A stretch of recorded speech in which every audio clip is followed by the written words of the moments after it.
आई आजीचं कुठं उगत कशाला सोडायलीस तू चुप बस बरं शिवराज तू तुझा अभ्यास कर. अगं आजी येईल परत तुम्ही दोघी भांडणं करता. नाही येत रे आणि आली तरी काय खाणार आहे का थिरडी. हे पण मला अभ्यासात डिस्टर्ब नको आहे परत भांडणं केली तर पहा मग. नाही करत भांडणं तू तुझा कर अभ्यास. बाई गेलीच का माझ्या गाठोड्याला. आता काय संडास मध्ये पण घेऊन जायचं. काय झालं पाहिलं तर खायला काय खायली का म्हणजे आपलं ठेवायचं झाकून आणि दुसऱ्याचं पायच्या वाकून. तोंड सांभाळून बोला सासूबाई सगळी सुवर्णाची आणि तुकटी डुकराची. तोंड सांभाळून बोला म्हणजे सासूबाई मी सोन्यासारखं वाग. अरे चुप बसता का हे काय संसद भवन आहे का. हे माझं घर आहे तुझी आजीच घुसखोर आहे. आली ती नुसता गोंधळ सुरू करते.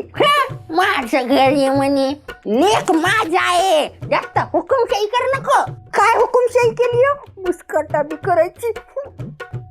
अरे प्रश्न काय होता कशावर नेता भांडणं. अरे शिवराज आजीला नेऊन सोड जाऊ दे. अहो पप्पा आजीला नेऊन सोडण्याला प्रश्न मिटणार आहे का. आजी परत येणार परत तोच गोंधळ. त्यापेक्षा आत्ताच काहीतरी केलं पाहिजे. अरे काय करणार आहे सासू सुनेचे भांडणं कधी कमी होतात का उलट वाढतील. नेऊन सोड. आता तर भांडणच कसे होतात ते पाहतो. मम्मी आई मम्मी काय टमी टमी लावलं रे मला काय माहित. अगं आजीचा राग माझ्यावर कोण काढे दिसतो. तू तसाच आजीचा चमचा. तर मी काय केलं. ते चांगलं न्यूज सोड म्हणले होते न्यूज सोडायला काय झालं उगाच माझ्या उरावर टपरी. काय का नाही ग तुझे. बरं पण तू आजी एवढी चिडतीस का ग. अरे चिडू नको तर काय दुसऱ्याच्या सासा सुनांना दागिने आणखीन काय काय देतात आणि ही एक मेली ते गठोडं काही सोडा ना. अगं त्या गाठोड्यात काय असणार आहे आई. अरे त्याच्यात खूप मोठं सोनं आहे सगळ्या सुना मागे लागल्या का. बरं ठीक आहे पण आजी आशान तुला देणार आहे का ते गाठोडं. मग काय कराव. लहान लेकराकडून काम करून घ्यायसाठी आपण काय करतो. चॉकलेट देतो. कोणत्याही पक्ष सत्तेवर येण्यासाठी काय करतो. गाजर. अरे पण करायचं काय ते सांग. तर भांडण नाही करायचं. हा म्हणजे भांडण लावायचं. आई तुला भांडणाशिवाय दुसरं काही जमत नाही का. सांग लवकर काय करायचं ते. अगं आवळं देऊन कवळा काढायचा. तू आजीला मस्त खायला प्यायला कर मग आजी मनाने देते का नाही पाहिजे तुला. उगाच भांडणं करतेस.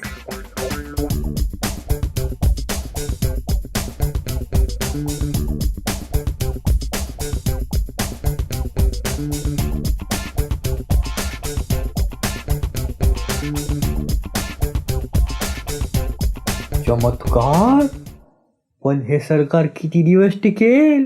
शनबाई माया चुकलं हे गे गाठोड. नाही माझंच चुकलं सासूबाई. बाई गाठोड. थँक्यू शिवराज.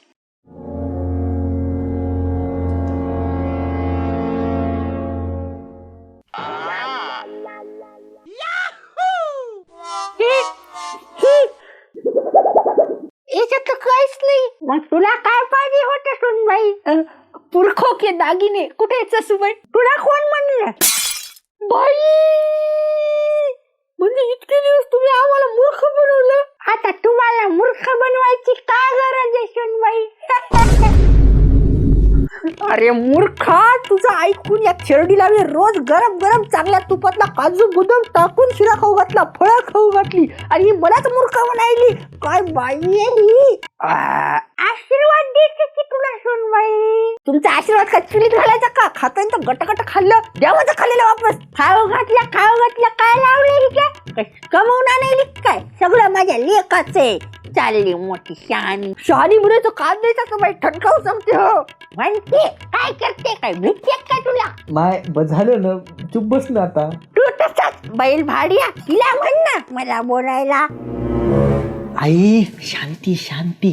अगं ऐकून तर घे बस. तू तसाच चोबड्या काय कस नाही मला तुझं तुझ्या मोत झालंय सगळं. अगं मी सांगितल्याप्रमाणे आजीन तुला गाठोड प्रेमांत दिलं की नाही. देऊन काय फायदा काय निघाला तिच्या चिंध्या. अगं चिंध्या निघाला तरी तू भडकायला नव्हतं पाहिजे. म्हणजे अगं म्हणजे काय म्हणजे आजीने सोनं काढून ठेवलं असणार ना. तसंच केलं असणार. लई बहादर आहे थिरडी. आता आपण काय करू रात्री गपचूप जाऊन आजीच्या लुगड्यात सोनं आहे की नाही पाहू आणि असलं तू जन्मभर तिची सेवा कर. हे पटलं मला. कधी रात्र होते.